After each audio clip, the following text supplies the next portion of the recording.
डेरा कब्रिस्तान हिंदुस्तान के सबसे हॉन्टेड जगह में से एक है। कहते हैं कोई भी रात के 11 बजे के बाद उस कब्रिस्तान के अंदर नहीं जा सकता। उसके अंदर जाना तो दूर की बात है, कोई उस कब्रिस्तान के आगे से नहीं जा सकता। नमस्कार दोस्तों, मेरा नाम विनोद है और आप देख रहे हैं द क्राइम बुक। एक बार फिर से स्वागत है एक और भूतिया घटना के साथ। अगर आपको इस तरह के वीडियो पसंद है तो हमारे चैनल पे ऐसी ही बहुत सारी वीडियो पड़ी है, आप उन्हें भी देख सकते हैं। तो चलिए कहानी में आगे बढ़ते हैं, जो कि एक मेरे दोस्त के साथ घटी थी। डेरा कब्रिस्तान की दीवारें लगभग 1 किलोमीटर तक फैली हुई है और कोई भी रात के 11 बजे के बाद वहां से जाता है तो वह जिंदा बचता नहीं। कहते हैं वहां जितनी भी बुरी शक्तियां हैं उनकी वह दीवारें एक सीमा है, मतलब कोई भी बुरी शक्ति उस कब्रिस्तान की दीवारों से आगे नहीं जा सकती। अगर कोई भी रात के 11 बजे के बाद वहां से जाता है तो उसे बुरी शक्ति बस उस कब्रिस्तान की सीमा तक ही मार सकती है, ना तो उससे पहले मार सकती है ना ही उसके बाद। आज की जो एक कहानी है वो डेरा कब्रिस्तान के पास के ही एक गांव में रहने वाले मेरे दोस्त की है, जो कि उसके साथ यह भयानक घटना घटी थी। अब ये कहानी मैं उसी के शब्दों में सुनाने जा रहा हूँ। मेरा नाम मुकेश है और मैं टांगा चलाने वाला हूँ। वह रविवार का दिन था, शाम के 7 बजे थे और मैं अपने घर पर ही था।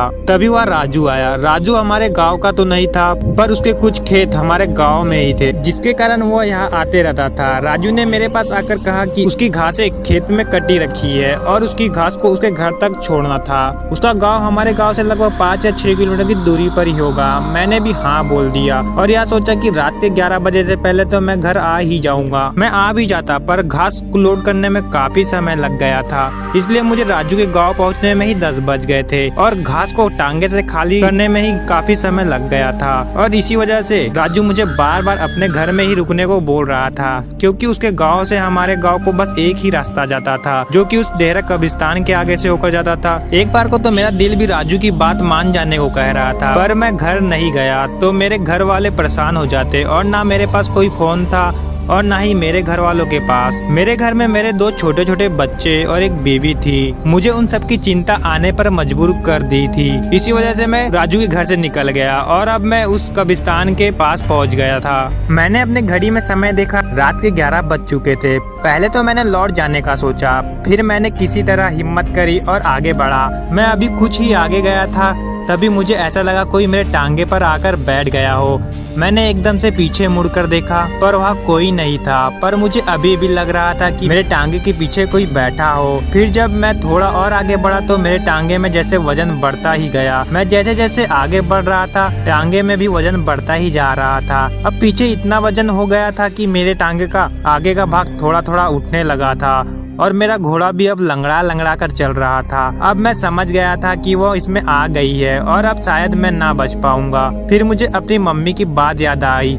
उन्होंने मुझे बताया था कि यह भूत और आत्मा आग से थोड़ा डरते थे। तभी मैंने अपने जेब में से रखी बीड़ी निकाली और मैं बीड़ी पीने लगा। जैसे ही मेरी एक बीड़ी खत्म होती मैं दूसरी बीड़ी जला लेता। ऐसा करते करते मैंने पूरी बीड़ी खत्म कर दी। टांगे में इतना वजन हो गया था कि टांगा बहुत धीरे धीरे चल रहा था, इसलिए मैं अभी कब्रिस्तान को आधा भी पार नहीं कर पाया था। सर्दी का समय था, इसलिए मैंने काफी कपड़े पहने थे। जैसे ही मेरी बीड़ी खत्म हुई तो मैंने जो कंबल ओढ़ा था उसे उतार कर मैंने उसमें आग लगा दी और कंबल की आग खत्म होने ही वाली थी तभी मैंने अपना स्वेटर निकाल कर जला दिया और स्वेटर की आग खत्म होने से पहले मैंने अपनी कमीज निकाल कर जला दी। जान बचाने के लिए कुछ तो कुछ करना ही पड़ता था, इसलिए मैं अपने शरीर में पहने सभी कपड़ों को जला रहा था। ऊपर के सभी कपड़े खत्म होने पर मैंने अपने पैजामे को उतार कर उसमें भी आग लगा दी। अब बस मेरा एक कच्छा ही बचा था। उससे पहले मेरे पैजामे की आग खत्म होती, उससे पहले ही अब कब्रिस्तान की दीवारें खत्म होने वाली थी। जैसे ही मैंने कब्रिस्तान पार करा तो देखा एक बड़ी सी भयानक सी औरत मेरे टांगे में से नीचे उतरी और उसने कहा, आज तो तू बच गया, पर तू अगली बार नहीं बच पाएगा। इतना बोलकर वह खड़ी रही और मुझे गुस्से से घूरती रही। मैं अपने घर की ओर चला गया। उस दिन से मैं कभी उस रास्ते से रात में नहीं गया। यह कहानी है इकबाल की, जो कि एक 16 साल का बच्चा था।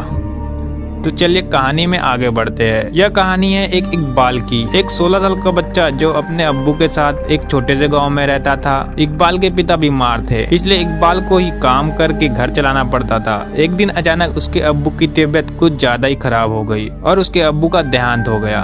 इकबाल की मदद करने वाला कोई नहीं था, इसलिए इकबाल खुद अपने अब्बू को कब्रिस्तान तक ले गया। वो अकेला सब कुछ कर रहा था।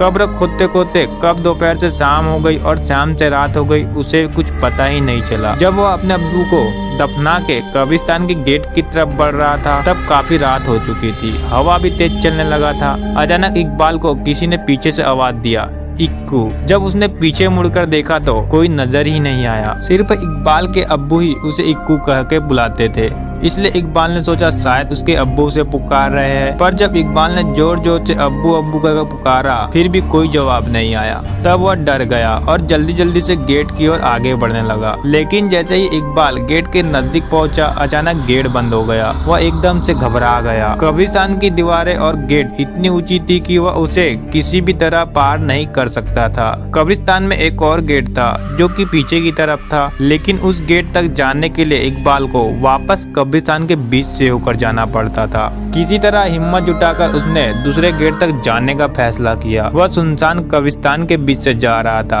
कि अचानक उसे दूर एक आदमी खड़ा हुआ दिखाई दिया। वह उस आदमी के पास गया और पूछा, कौन हो तुम? उस आदमी ने कोई जवाब नहीं दिया। इकबाल फिर से उससे पूछने ही वाला था कि उस आदमी का सिर अचानक से पीछे घूम गया। उसकी दोनों आंखें लाल थी और इकबाल को गुस्से से देख रहा था। यह देखकर इकबाल जोर से चिल्लाया और भागने लगा। भागते भागते वो एक पेड़ के पास जाकर रुका और किसी तरह वहीं पे रात गुजारने का फैसला किया। कुछ ही देर में उसके चारों तरफ कोहरा छाने लगा। अचानक उसने कोहरे में एक औरत को भागते हुए देखा। उस औरत के पीछे पीछे एक बच्चा भी भाग रहा था और उस बच्चे के पीछे पीछे एक और औरत भाग रही थी। लेकिन वो औरतें भागते भागते अचानक रुक गई और इकबाल की तरफ आने लगी। जैसे ही कोहरा हटा, उस औरत का चेहरा इकबाल को साफ साफ दिखने लगा। उस औरत को देखकर इकबाल के रोंगटे खड़े हो गए, मानो जैसे कि वो औरतें सालों से उस कब्रिस्तान में दफन हो। वो औरतें इकबाल के करीब आ रही थी और इकबाल धीरे धीरे पीछे हट रहा था। अचानक इकबाल का पैर फिसला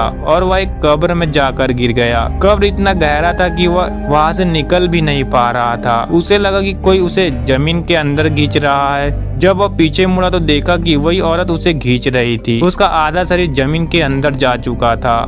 अचानक उसे लगा कोई उसका हाथ पकड़ के ऊपर खींच रहा है। वो जैसे ही ऊपर आया सीधा कब्रिस्तान के बाहर भागते हुए चला गया। उसे समझ आ गया था कि उसे ऊपर खींचने वाला उसके अब्बू ही थे। इसीलिए कहते हैं कि आपसे जो सच्चा प्यार करता है वो आपको मरने के बाद भी मदद करता रहता है। तो आप लोगों को दोनों कहानी पसंद आई हो तो वीडियो को लाइक करें और चैनल पर नए आए तो चैनल को सब्सक्राइब करें। मिलते हैं आपको अगली ऐसी ही कहानी के साथ। तब तक के लिए अपना ख्याल रखें।